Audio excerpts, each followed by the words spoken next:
Забута правда про жінок-воїнів. Амазонки – жінки-воїтельки, що не терпіли чоловіків у своєму середовищі. Стародавні історики розрізняли азіатських, скіфських та африканських амазонок. Та найбільше легенд пов'язано зі степами Причорномор'я і низом Дніпра. За давніми переказами, свята мати Лада благословила жінку-матір на безсмертя. Відтоді дух жіночої вольниці, мужній, ніжний і водночас жорстокий, не зникав із пам'яті поколінь. Він приваблював, інтригував і лякав водночас. У 3-1 тисячоліттях до нашої ери на широких степових просторах від Приазов'я до Балтійського моря існувало плем'я, яке називало себе омуженими. Це були жінки, що жили за власними законами, будували власну державу і не корилися чужій владі.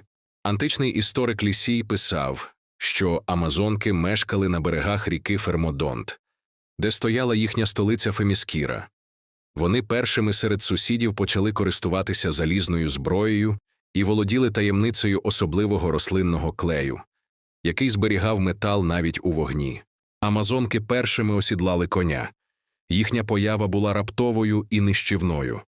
У коротких бойових строях, з диким криком, що холодив серце, вони вривалися в табори ворогів. Вершниці натягували тятиву, заводячи руку за плече, і влучно стріляли на повному скаку. Навіть греки дивувалися їхній майстерності. Вони носили легкі щити у формі півмісяця, прикрашали шоломи барвистими перами, а зброю тримали з неймовірною вправністю. Їхні загони рухалися швидко, мов степовий вітер. За свідченням Гіппократа, амазонки володіли знаннями народної медицини. Існувала легенда, що в дитинстві їм припікали праву грудь, аби вся сила переходила до плеча й руки, для точнішого удару мечем чи списом. Звідси, ймовірно, і виникла назва «амазонки» – безгруді. Вони жили за власними законами. Раз на рік на свято Ярила сходилися зі скіфами для продовження роду. Народжених дівчат виховували як майбутніх воїтельок. Хлопчиків віддавали батькам або, за деякими переказами, не залишали живими.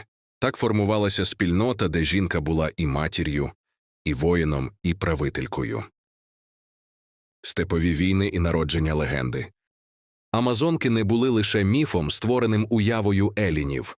Археологічні знахідки в степах північного Причорномор'я свідчать, серед поховань скіфської та сарматської доби виявлено чимало жіночих могил із повним комплектом зброї. Мечі, наконечники стріл, бойові ножі – усе це належало жінкам. І кістяки цих жінок зберегли сліди поранень, що підтверджують їхню участь у боях. Грецькі автори писали, що амазонки воювали не лише зі скіфами, а й із персами та малоазійськими племенами.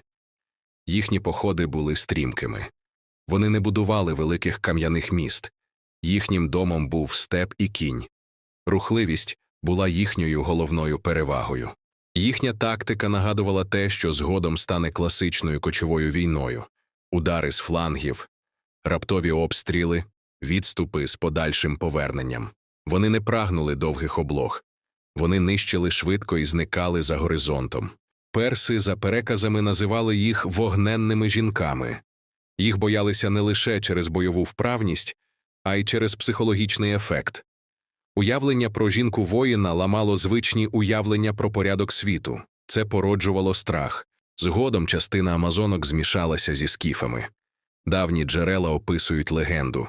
Після однієї з битв скіфські юнаки не змогли перемогти войовничих жінок, але й не загинули від їхніх стріл.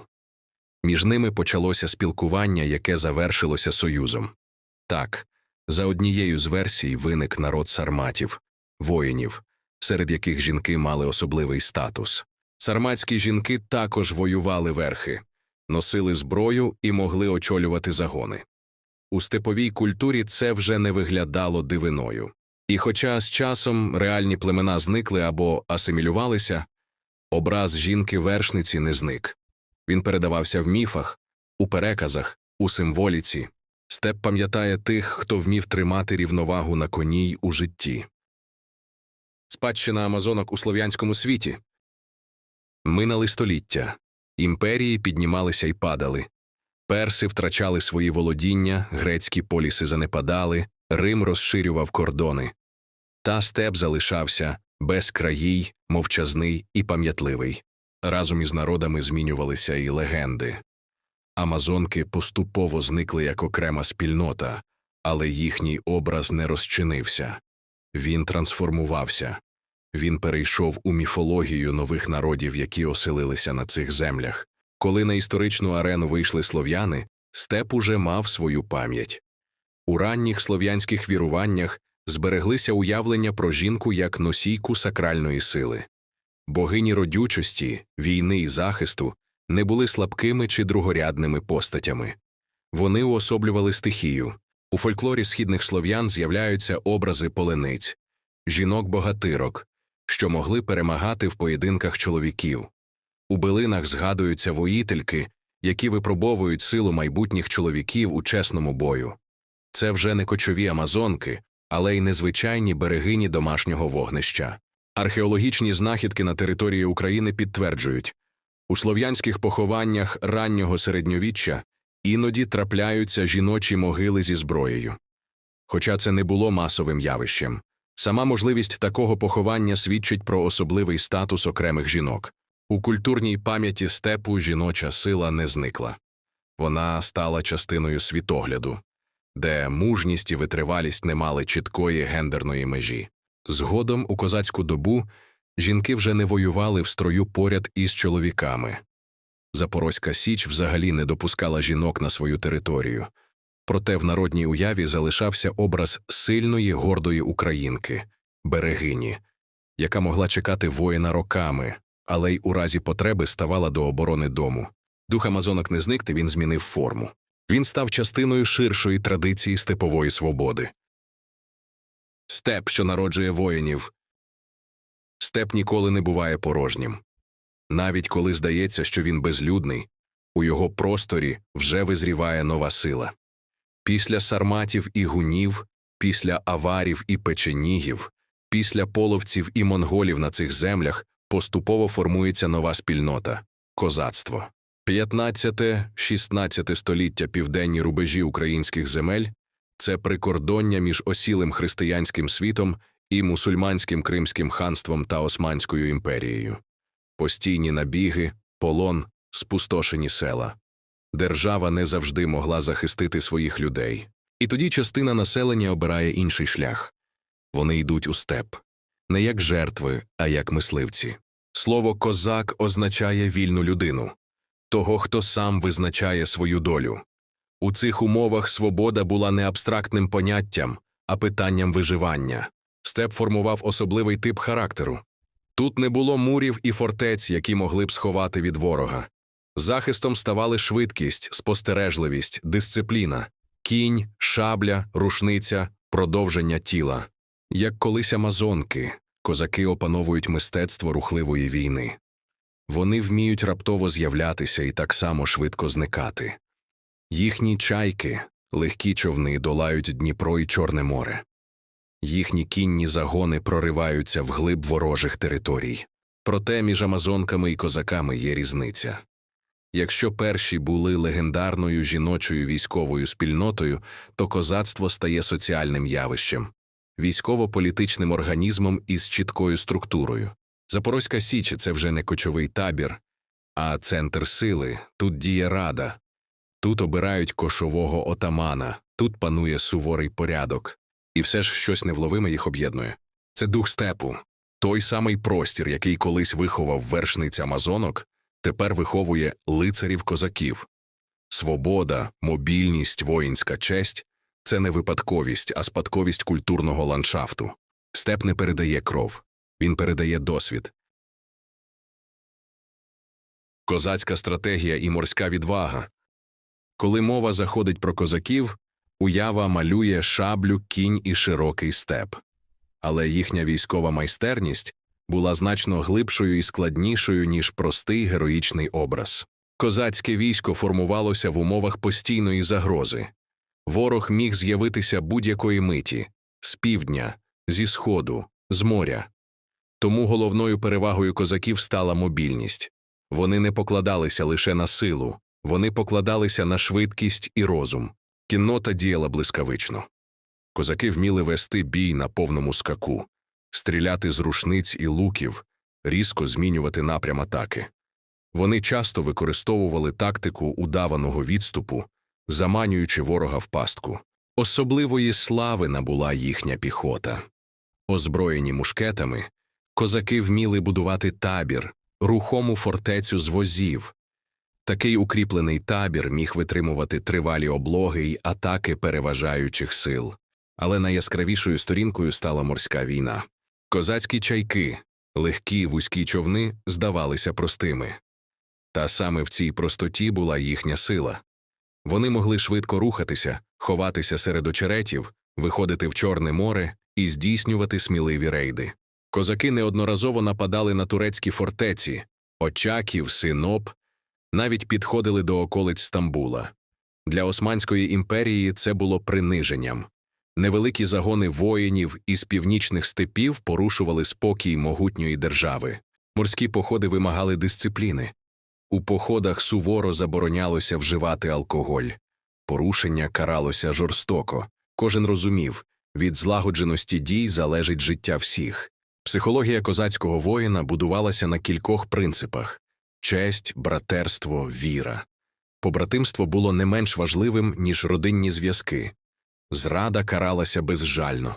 І водночас у козацькій культурі існувала містична складова. Говорили про характерників, воїнів, яких куля не брала. Чи це були перебільшення? Можливо. Але такі легенди зміцнювали моральний дух. Ворог боявся не лише шаблі, він боявся впевненості. Козаки вміли воювати не лише зброєю, а й репутацією. Закон, порядок і свобода. Запорозька Січ часто постає в уяві як простір абсолютної волі, місце, де немає панів і підданих. І справді, козаки не визнавали над собою спадкової аристократії. Проте ця свобода не була хаосом. Вона трималася на суворому законі. Січ жила за власним звичаєвим правом. Писаних кодексів у сучасному розумінні не існувало, але правила знали всі. Порушення каралися швидко і без зайвої тяганини. Найвищою владою була військова рада. Саме вона обирала кошового отамана, суддю, писаря та інших старшин. Посади не передавалися у спадок. Влада трималася на довірі товариства. Проте разом із демократичними рисами існувала залізна дисципліна. У поході слово «отамана» було законом. Непослух прирівнювався до зради. Козацьке правосуддя було жорстким. За вбивство побратима могли поховати живцем разом із загиблим або забити кийками. За крадіжку спільного майна – смертна кара. За тяжкі тілесні ушкодження ламали кінцівки, що фактично означало кінець військової кар'єри. Сучасному слухачеві це може здаватися надмірною жорстокістю. Але потрібно розуміти контекст. Січ існувала в умовах постійної небезпеки. Внутрішній розбрат чи безкарність могли знищити спільноту швидше, ніж ворожа армія. Водночас у мирний час козаки займалися господарством. Вони мали зимівники, поселення, де дозволялося жити з родинами. На саму ж Січ жінок не допускали. Це було правило, покликане зберегти військову дисципліну та уникнути внутрішніх конфліктів. Цікаво, що курені на Січі залишалися відкритими для мандрівників. Кожен подорожній міг зайти, поїсти і перепочити. Гостинність була частиною честі. Але винести щось із куреня означало накликати суворе покарання. Таким чином Січ поєднувала в собі протилежності – свободу і порядок, братерство і суворість, відкритість і непохитну дисципліну. Саме ця рівновага дозволила козацтву не лише вижити, а й стати основою державницької традиції. Характерники між історією та легендою. У козацькому світі, де панували шабля, рушниця і суворий закон, існувала ще одна грань – містична. Її уособлювали характерники, про них говорили пошепки. Їм приписували надзвичайні здібності. Уміння ставати невидимими для ворога, проходити крізь вогонь і воду, зупиняти кулі, передбачати засідки. Казали, Шабля не рубає, куля не бере, вода не топить. Чи були вони справжніми чаклунами? Історики схиляються до думки, що характерники – це досвідчені воїни, які володіли глибокими знаннями психології бою, травництва, тактики та самодисципліни. У час, коли медицина була примітивною, знання про лікувальні трави і способи зупинки кровотечі здавалися магією. Козаки використовували мед, сіль, попіл, тютюн для обробки ран. Вони знали, як швидко перев'язати пораненого і повернути його до строю. Той, хто вмів рятувати життя, здавався наділеним особливою силою. Але містика була не лише в лікуванні. Психологічна стійкість, холоднокровність у бою, здатність не піддаватися страху – усе це створювало ореол невразливості. Найвідомішою постаттю, пов'язаною з легендами про характерників, став Іван Сірко. Кошовий отаман, який провів десятки переможних походів проти татар і турків. Його ім'я викликало страх у ворогів. Про Сірка говорили, що він міг перетворюватися на вовка, що знав таємні закляття, що передчував небезпеку. Після смерті його праву руку нібито зберігали як оберіг, вважаючи, що вона приносить перемогу. Звісно, історична наука не підтверджує надприродних здібностей. Але легенда – це теж частина реальності. Вона формує дух війська. Коли воїн вірить, що його провідник має особливу силу, він сам стає сильнішим. Характерники були символом внутрішньої непохитності. Вони уособлювали ідею, що сила – це не лише м'язи, а й воля. У козацькому світі, де смерть була щоденною загрозою, віра в надзвичайне давала психологічну перевагу. І саме тому образ характерника пережив століття. Повсякденне життя козаків. Історія часто зосереджується на битвах, гетьманах і великих походах. Але справжня сила спільноти вимірюється не лише перемогами, а й тим, як вона живе щодня. Існує стереотип, що в мирний час козаки лише гуляли та пиячили. Насправді це перебільшення. У походах уживання алкоголю суворо заборонялося. Порушення могло каратися смертю. Дисципліна була питанням виживання.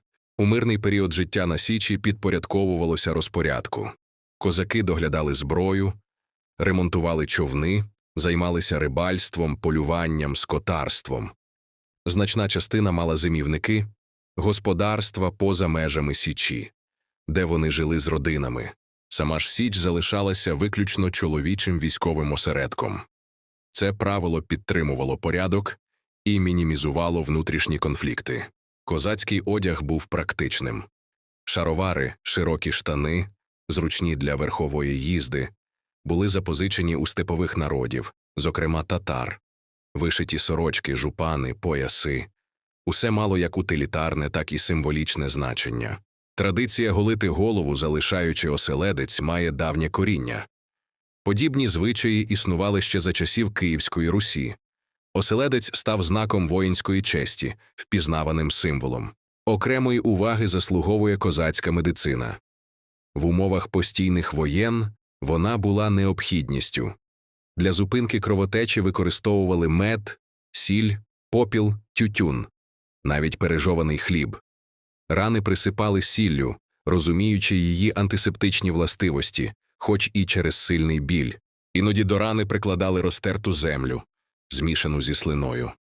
З сучасної точки зору це виглядає небезпечно, але тоді це були доступні засоби. Цікаво, що середня тривалість життя запорожця, який пережив воєнні роки, могла сягати 80-90 років, що було значним показником для тієї епохи. Постійна фізична активність, перебування на свіжому повітрі та загартування організму відігравали свою роль. Козаки були не лише воїнами, а й майстрами виживання. Вони вміли адаптуватися до суворих умов і знаходити рішення там, де інші здавалися. Їхній побут був простим, але впорядкованим. Їхнє життя суворим, але наповненим сенсом. Спадщина, що не згасає. Козацтво не було випадковим епізодом в історії. Воно стало відповіддю народу на виклики часу. У прикордонному просторі, де щодня доводилося виборювати право на життя, сформувалася спільнота, яка поєднала свободу і дисципліну, демократію і суворий закон, віру і раціональний розрахунок.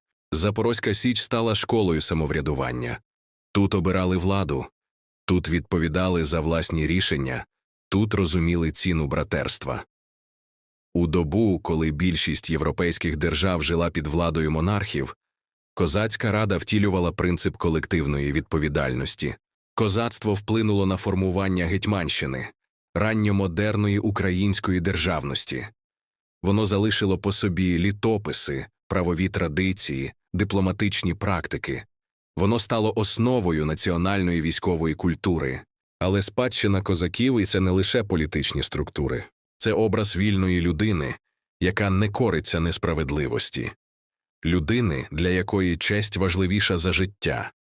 Людини, яка здатна об'єднатися з іншими заради спільної мети. У народній пам'яті козак – це лицар степу. Він співає думу, молиться перед боєм, жартує з побратимами, а в разі небезпеки стає непохитною стіною. Козацька традиція пережила ліквідацію Січі у XVIII столітті. Вона жила в піснях, у родинних переказах, у символах. Вона надихала покоління борців за свободу. І сьогодні, коли українці знову захищають свою землю, образ козака набуває нового звучання. Не як романтичний міф, а як нагадування. Свобода ніколи не дається назавжди. Її потрібно берегти. Степ і далі простягається до горизонту. Дніпро і далі несе свої води, а разом із ними пам'ять про тих, хто обрав волю замість покори. Козацтво – це не лише сторінка підручника. Це частина національного характеру. Це традиція відповідальності і гідності. І поки живе пам'ять, живе й дух.